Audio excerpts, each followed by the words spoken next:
ಮಾಘ ಪುರಾಣ ಅಧ್ಯಾಯ 23 ತುಳಸಿ ವೃತ್ತಾಂತ. ಶೂದ್ರನು ಶ್ರೀಹರಿಗೆ ತುಳಸಿಯನ್ನ ಕೊಟ್ಟನಷ್ಟೇ. ತುಳಸಿ ಮಹಾಪತಿವ್ರತೆ, ಸಾಧ್ವಿ ಶಿರೋಮಣಿ. ತುಳಸಿ ಮಹಾವಿಷ್ಣುವನ್ನ ಪ್ರಾರ್ಥಿಸುತ್ತಾ, ಪರಮಾತ್ಮ, ನಾನು ಸದಾ ನಿನ್ನನ್ನು ಆಶ್ರಯಿಸಿರುವವಳು. ನನಗೆ ನಿನ್ನ ಹೊರತು ಬೇರಾವ ಗತಿಯೂ ಇಲ್ಲ, ನನ್ನನ್ನು ರಕ್ಷಿಸು ಎಂದಳು. ಶ್ರೀಮನ್ನಾರಾಯಣನು, ತುಳಸಿ, ನೀನು ನನ್ನ ಪತ್ನಿಯಾಗಿ ಸದಾ ನನ್ನ ಹೃತ್ಕಮಲದಲ್ಲಿ ನೆಲೆಸಿರು. ಪರಮ ಪವಿತ್ರಳಾದ ನಿನ್ನನ್ನು ಸ್ತ್ರೀಯರು ಪೂಜಿಸಿ ಪರಮ ಪವಿತ್ರರಾಗುವರು.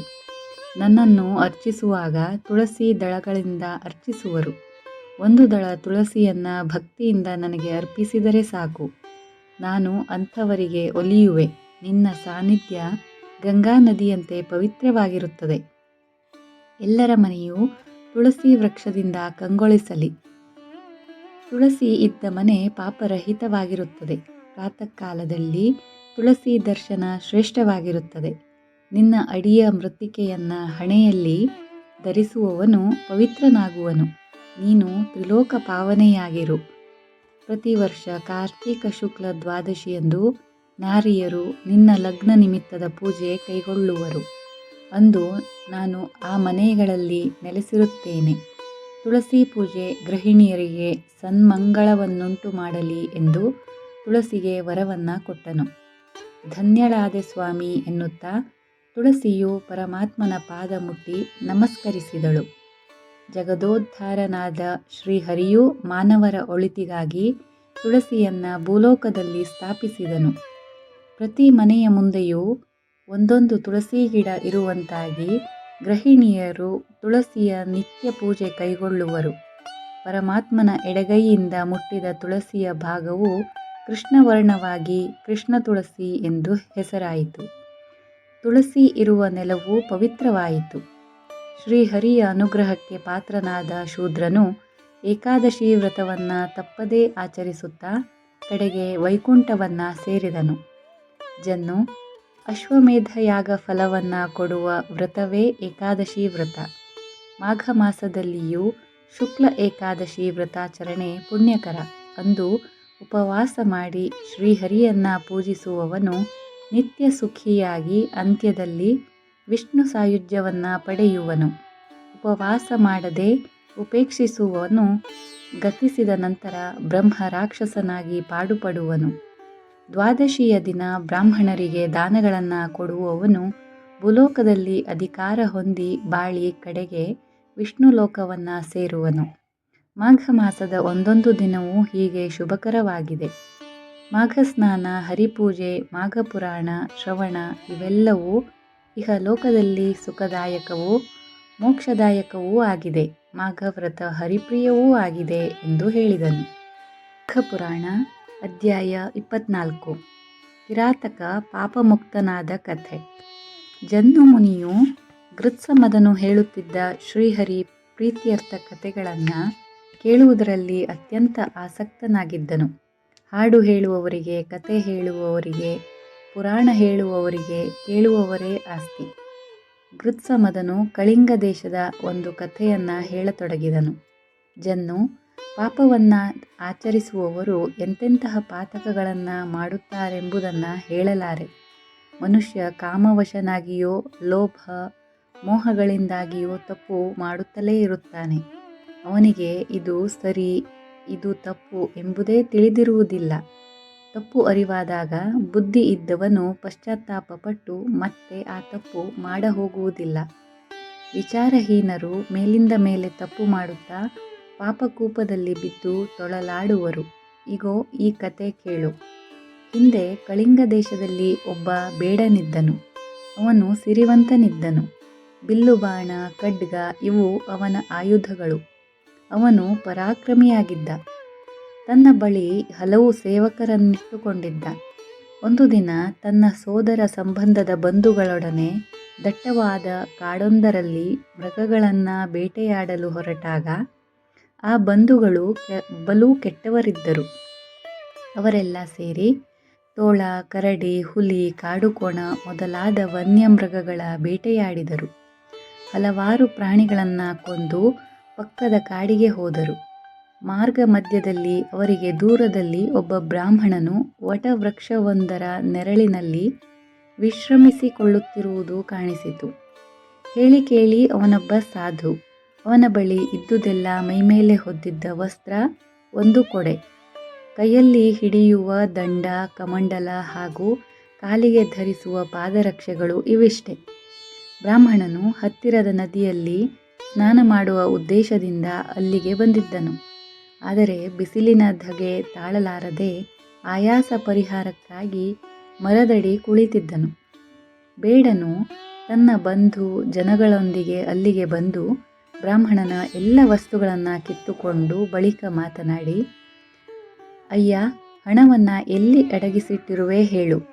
ನೀನು ರಹಸ್ಯವಾಗಿಟ್ಟುಕೊಂಡಿರುವ ಹಣವನ್ನು ನೀನಾಗಿಯೇ ಕೊಟ್ಟರೆ ಸರಿ, ಇಲ್ಲದಿದ್ದರೆ ನಿನ್ನನ್ನು ಈ ಹರಿತವಾದ ಖಡ್ಗದಿಂದ ಕೊಂದು ಹಾಕಿ ಹಣವನ್ನು ಪಡೆಯುವೆನು ಎಂದು ಖಡ್ಗವನ್ನು ಝಳಪಳಿಸಿದನು.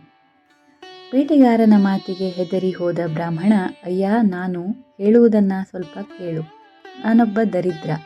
ಹಗಲು ಸತ್ತರೆ ಪಿಂಡಕ್ಕಿಲ್ಲ, ರಾತ್ರಿ ಸತ್ತರೆ ದೀಪಕ್ಕಿಲ್ಲ ಎಂಬಂತಿದೆ ನನ್ನ ಪರಿಸ್ಥಿತಿ. ನಾನು ಒಬ್ಬ ಸನ್ಯಾಸಿ. ನನ್ನ ಆಸ್ತಿಯೆಲ್ಲ ನಿಮ್ಮದೇ ಆಗಿದೆ. ಇನ್ನು ನನ್ನಲ್ಲಿ ಯಾವ ಹಣವಾಗಲಿ ಒಡವೆಯಾಗಲಿ ಇಲ್ಲ. ದಯವಿಟ್ಟು ನನ್ನನ್ನು ಬಿಟ್ಟು ಪುಣ್ಯ ಕಟ್ಟಿಕೊಳ್ಳಿ ಎಂದು ವಿನಮ್ರವಾಗಿ ನುಡಿದ. ಬೇಡನಿಗೆ ಕೋಪ ಬಂದಿತು. ನೀಚನೇ, ನಮ್ಮಿಂದ ತಪ್ಪಿಸಿಕೊಳ್ಳಲು ನಾಟಕವಾಡುತ್ತಿರುವೆ. ನೀನಾಗಿಯೇ ಹಣ ಕೊಡುವುದಿಲ್ಲ ಎಂದಾಯಿತು ಎನ್ನುತ್ತಾ ಬ್ರಾಹ್ಮಣನ ತಲೆ ಕತ್ತರಿಸಿ ಹಾಕಿದ. ಬೇಟೆಗಾರನಿಗೆ ಇದೇ ಚಾಳಿಯಾಗಿ ಹಳ್ಳಿ ಎನ್ನದೆ ಪಟ್ಟಣವೆನ್ನದೆ ನೂರಾರು ಜನರನ್ನು ಹಿಂಸಿಸಿ ಅವರಲ್ಲಿರುವ ಧನ ಕನಕ ವಾಹನಾದಿ ವಸ್ತುಗಳನ್ನು ಅಪಹರಿಸಿ ಬಲು ಬೇಗ ಸಿರಿವಂತನಾದ. ಎಷ್ಟು ದಿನ ತಾನೇ ಇವೆಲ್ಲ ನಡೆದೀತು? ಕಷ್ಟಗಳು ಇಂತಹವರಿಗೆ ಬರುತ್ತವೆ ಎನ್ನಲಾಗದು. ಒಂದು ದಿನ ಬೇಟೆಗಾರನ ಬಳಿಗೆ ಒಬ್ಬ ಅಕ್ಕಸಾಲಿಗನು ಬಂದ. ಅವನು ಧೂರ್ತನೂ ಸ್ವಾರ್ಥಿಯೂ ಇದ್ದ. ಪರರ ಚಿನ್ನ ಕದಿಯುವುದೇ ಅವನ ದಂಧೆಯಾಗಿ ಹೋಗಿತ್ತು. ಆ ವಿಷಯದಲ್ಲಿ ಅವನು ನಿಷ್ಣಾತನಿದ್ದನು. ಬೇಟೆಗಾರ ತಾನು ಕದ್ದು ಸಂಪಾದಿಸಿದ ಒಡವೆ ಆಭರಣಗಳನ್ನು ಅಕ್ಕಸಾಲಿಗನಿಗೆ ಮಾರಿ ಹಣ ಪಡೆಯುತ್ತಿದ್ದ. ಇಬ್ಬರೂ ಪರಸ್ಪರ ಸ್ನೇಹದಿಂದಿದ್ದರು. ಕೆಲ ಕಾಲದಲ್ಲಿ ಅವರೊಂದಿಗೆ ಒಬ್ಬ ಗೆಳೆಯನು ಬಂದು ಜೊತೆಯಾದನು. ಅವನು ಹುಟ್ಟಿನಿಂದ ಶೂದ್ರನಿದ್ದನು. ಅವನಲ್ಲಿ ಅವನ ತಂದೆ ಬಿಟ್ಟು ಹೋಗಿದ್ದ ಆಸ್ತಿ ಇದ್ದಿತು. ಕಷ್ಟಪಟ್ಟು ಗಳಿಸಿದ ಹಣವಾದರೆ ಖರ್ಚು ಮಾಡಲು ಯೋಚನೆ ಮಾಡುವರು. ಆದರೆ ಶೂದ್ರ ಸೋಮಾರಿಯಾಗಿ ಹೆಂಗಸರ ಸಂಘದಲ್ಲಿದ್ದು ಹಣವನ್ನು ವೆಚ್ಚ ಮಾಡುತ್ತಾ ಬಂದ. ಅವನ ವಿಧವೆ ತಾಯಿಯಾದರೂ ಸದ್ಗೃಹಿಣಿಯಾಗಿರದೆ ಒಬ್ಬಳು ವ್ಯಭಿಚಾರಿ ಇದ್ದಳು. ಅವಳಲ್ಲಿ ಯೌವನ ತುಂಬಿ ತುಳುಕುತ್ತಿತ್ತು. ಒಂದು ದಿನ ಅವಳು ಕಾಮಸುಖಕ್ಕೆಂದು ಯಾವನೋ ಒಬ್ಬನನ್ನು ಹುಡುಕಿಕೊಂಡು ಹೊರಟಳು. ಆದರೆ ಜಾರನಾದ ಅವನು ಎಷ್ಟು ಹೊತ್ತಾದರೂ ಮನೆಗೆ ಬರಲಿಲ್ಲ. ಅವಳು ಅವನ ಬರುವಿಗಾಗಿ ಕಾದು ಕುಳಿತಳು. ರಾತ್ರಿ ವೇಳೆ ಮೀರಿದುದರಿಂದ ಅವಳು ಅಲ್ಲಿಯೇ ಮಲಗಿದಳು. ಅವಳ ಮಗ ಹೊತ್ತು ಮೀರಿ ತನ್ನ ಗೆಳೆಯನನ್ನು ನೋಡುವ ಸಲುವಾಗಿ ಅದೇ ಮನೆಗೆ ಬಂದ. ಅವನಿಗೆ ಅಲ್ಲಿ ಗೆಳೆಯನಿಲ್ಲದಿರುವುದು ತಿಳಿಯಿತು. ಆದರೆ ಹೆಣ್ಣೊಂದು ಮಲಗಿರುವುದು ಕಾಣಿಸಿತು. ಜಾರನನ್ನು ಹುಡುಕಿ ಬಂದಿರುವ ಅವಳು ಜಾರಿಣಿಯಾಗಿರಬೇಕು ಎಂದು ಅವಳನ್ನು ಸಮೀಪಿಸಿದ. ಆ ಮಹಾಪಾತಕವನ್ನು ಏನೆಂದು ಹೇಳಲಿ? ಯಾವ ಸ್ತ್ರೀಯೇ ಆಗಲಿ, ಏಕಾಂತದಲ್ಲಿರುವಾಗ, ಪುರುಷನೊಬ್ಬನು ಇರುವಾಗ, ಅವನು ಅಣ್ಣನೋ ಮಗನೋ ಶಿಷ್ಯನೋ ತಮ್ಮನೋ ಯಾರೇ ಇರಲಿ, ಕಾಮವಶಳಾದರೆ ಅವರೊಂದಿಗೆ ದೇಹಸುಖಕ್ಕಾಗಿ ಹಾತೊರೆಯುವಳು. ಆದುದರಿಂದಲೇ ಗಂಡ ಹೆಂಡಿರಿಲ್ಲದ ಗಂಡಸು ಹೆಂಗಸು ಎಂದೂ ಏಕಾಂತದಲ್ಲಿ ಸೇರಲೇಬಾರದು. ಅವರಿಗೆ ಭಯ ಲಜ್ಜೆಗಳಿರುವುದಿಲ್ಲ. ಕಾಮಾತುರಾಣಾಂ ನ ಭಯಂ ನ ಲಜ್ಜಾ ಎಂದಿಲ್ಲವೇ? ಅವರಿಗೆ ಯಾರೂ ಹತ್ತಿರದಲ್ಲಿ ಇಲ್ಲವೆಂದರೆ ಸಾಕು. ಆದರೆ ಪ್ರಕೃತಿಯ ಸ್ಥಿತಿಗಳು ಅವರನ್ನು ನೋಡುತ್ತಿರುತ್ತವೆ ಎಂಬುದು ಅವರ ಅರಿವಿಗೆ ಬರುವುದಿಲ್ಲ. ಮೇಲಾಗಿ ಮನಸ್ಸಾಕ್ಷಿ ಎಂಬುದೊಂದು ಇದ್ದೇ ಇದೆಯಲ್ಲ. ಇಲ್ಲಿ ನಿದ್ದೆಯಲ್ಲಿದ್ದವಳು ಜಾರೆ ಹೆಣ್ಣೆಂದು ಅವಳ ಮಗ ಅವಳೊಡನೆ ಮಲಗಿದ. ಆಕೆಯೂ ತನ್ನ ಜಾರನೇ ಬಂದಿರಬಹುದೆಂದು ಭಾವಿಸಿ ಎಚ್ಚೆತ್ತು ಅವನೊಡನೆ ರಮಿಸಿದಳು. ಭೋಗಿಸಿದ ನಂತರವಷ್ಟೇ ಅವರಿಗೆ ತಿಳಿಯಿತು ತಾವು ಯಾರೆಂದು. ವಿಧವೆ ಅಲ್ಲಿ ಕ್ಷಣಕಾಲವೂ ನಿಲ್ಲಲಾರದಾದಳು. ತನ್ನ ದೈಹಿಕ ಚಪಲತೆ ತನ್ನಿಂದ ಎಂತಹ ಘನಘೋರ ಪಾಪ ಮಾಡಲು ಪ್ರೇರಿಸಿತು ಎಂದು ಅರಿತಾಗ ಅವಳು ಚಿಂತಾಕ್ರಾಂತಳಾದಳು. ತಾನು ಮಹಾಪಾಪಿಯಾದೆ ಎಂಬುದು ಗೊತ್ತಾದ ಕ್ಷಣವೇ ಆ ಶೂದ್ರನ ತಾಯಿ ವೇಗದಿಂದ ಓಡಿ ಹೋಗಿ ಗಂಗೆಗೆ ಹಾರಿ ಪ್ರಾಣ ಬಿಟ್ಟಳು. ಆದರೇನು ಮಾಡಿದ ಪಾಪ ಹಾರಿ ಹೋದೀತೆ? ಇತ್ತ ಶೂದ್ರ ಮಗ ತಾನು ಮಾಡಿದ ಪಾಪದ ಪರಿವೆಯೇ ಇಲ್ಲದೆ ಯಾವಾಗಲೂ ಸ್ತ್ರೀಲೋಲುಪ್ತನಾಗಿ ತನ್ನ ತಂದೆ ಮಾಡಿಟ್ಟ ಆಸ್ತಿಯನ್ನೆಲ್ಲ ಕರಗಿಸಿದ. ಕೈಯಲ್ಲಿ ಬಿಡಿಗಾಸೂ ಇಲ್ಲದಾಗ ಬೇಡನ ಬಳಿ ಕೆಲಸಕ್ಕೆ ಸೇರಿದ. ಅವನು ಹೇಳಿದ ಕೆಲಸಗಳನ್ನು ಮಾಡಿಕೊಂಡಿರುತ್ತಿದ್ದ. ಬೇಡನ ಜತೆ ಅಕ್ಕಸಾಲಿಗನೂ ಇದ್ದು ಆಗಿಂದಾಗ್ಗೆ ಚಿನ್ನವನ್ನು ಅಪಹರಿಸುತ್ತಿದ್ದನು. ಸ್ವಲ್ಪ ದಿನಗಳಲ್ಲೇ ಇವರಿದ್ದಲ್ಲಿಗೆ ಒಬ್ಬ ದುರಾಚಾರಿಯಾದ ಬ್ರಾಹ್ಮಣನು ಬಂದು, ಅವನ ಹೆಸರು ವಿಶೃಂಖಲ. ಅವನಿಗೆ ಪತಿವ್ರತೆಯೂ ಸದ್ಗುಣಿಯೂ ಆದ ಪತ್ನಿ ಇದ್ದಳು. ಅಂಥವಳನ್ನು ಬಿಟ್ಟು ವಿಶೃಂಖಲ ಬೇಡವನ್ನಾಶ್ರಯಿಸಿ ಇರತೊಡಗಿದಳು. ಆಗಾಗ್ಗೆ ಧರ್ಮ ಕಾರ್ಯಗಳನ್ನು ಮಾಡಿಸುತ್ತಾ ಬೇಡನಿಂದ ಮತ್ತವನ ಗೆಳೆಯರಿಂದ ದಾನಗಳನ್ನು ಪಡೆಯುತ್ತಿದ್ದ. ಹೀಗೆ 2 ವರ್ಷಗಳು ಕಳೆದವು. ಈ 4 ಮಹಾಪಾತಕಿಗಳೇ ಆಗಿದ್ದರು. ಬೇಡ ಬ್ರಾಹ್ಮಣನನ್ನ ಕೊಂದು ಬ್ರಹ್ಮ ಹಂತಕನೆನಿಸಿದ್ದ. ಅಕ್ಕಸಾಲಿಗ ಬಂಗಾರ ಕದಿಯುವ ಕಳ್ಳನಾಗಿದ್ದ. ಶೂದ್ರ ತಾಯಿಯನ್ನು ಭೋಗಿಸಿದ ಮಹಾಪಾಪಿಯಾಗಿದ್ದ. ಇವರೊಂದಿಗೆ ಸೇರಿದ ಬ್ರಾಹ್ಮಣನು ತನ್ನ ಬ್ರಾಹ್ಮಣತ್ವವನ್ನೇ ಕಳೆದುಕೊಂಡಿದ್ದನಾಗಿದ್ದ. ಕಾರಣ ಅವನು ಮಹಾಪಾತಕಿಗಳೊಡನೆ ಸಂಪರ್ಕ ಹೊಂದಿದ್ದುದೇ ಇವರ್ಯಾರಿಗೂ ಪ್ರಾಯಶ್ಚಿತ್ತವೆಂಬುದೇ ಇರಲಿಲ್ಲವೆಂಬಂತಿತ್ತು. ತಿಳಿಯದೆ ಮಾಡಿದ ಪಾಪಗಳಿಗೆ ಪ್ರಾಯಶ್ಚಿತ್ತವೆಂಬುದೊಂದು ಇದೆ. ಆದರೆ ತಿಳಿದು ಮಾಡಿದ ಪಾಪದ ಫಲವನ್ನನುಭವಿಸಿಯೇ ತೀರಬೇಕಾಗುವುದು. ಪಶ್ಚಾತ್ತಾಪದಿಂದ ಮನಸ್ಸು ಶುದ್ಧವಾಗುತ್ತದೆ. ಪರಮಾತ್ಮನಲ್ಲಿ ತಪ್ಪೊಪ್ಪಿಗೆಯಿಂದ ಪರಿಶುದ್ಧನಾಗಲೂಬಹುದು. ಬ್ರಾಹ್ಮಣನು ಮಹಾಪಾತಕಿಗಳೊಡನೆ 2 ವರ್ಷ ಕಾಲ ಇದ್ದುದರಿಂದ ಅವನಲ್ಲಿ ಯಾವುದೇ ರೀತಿಯ ಬ್ರಾಹ್ಮಣತ್ವವೂ ಇರಲಿಲ್ಲ. ಅವನೊಬ್ಬ ಮಹಾಪಾತಕಿಯಾಗಿದ್ದ.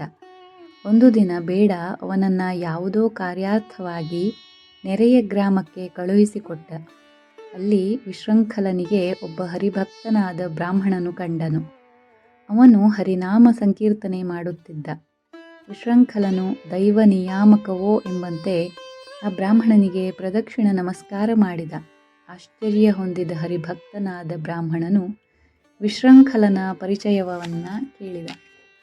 ವಿಶೃಂಖಲನು ಉತ್ತರಿಸುತ್ತಾ, ಸ್ವಾಮಿ, ನಾನು ಹುಟ್ಟಿನಿಂದ ಬ್ರಾಹ್ಮಣ. ಆದರೆ ಜೀವನೋಪಾಯಕ್ಕಾಗಿ ಒಬ್ಬ ಕಿರಾತಕನ ಬಳಿ ಅವನು ಹೇಳಿದುದನ್ನು ಮಾಡಿಕೊಂಡು ಇದ್ದೇನೆ. ಅವನಾದರೂ ಪ್ರಾಣಿವಧೆ, ಕೆಲವೊಮ್ಮೆ ನರಹತ್ಯೆ ಮಾಡುವ ಬೇಡನು ಎಂದು ಹೇಳಿದನು. ಬ್ರಾಹ್ಮಣನು ತನ್ನ ದಿವ್ಯ ದೃಷ್ಟಿಯಿಂದ ವಿಶೃಂಖಲನ ಹೀನಾವಸ್ಥೆಯನ್ನು ಮನಗಂಡು ಅವನಲ್ಲಿ ಕೆಲವು ಮಾತುಗಳನ್ನಾಡಿದನು.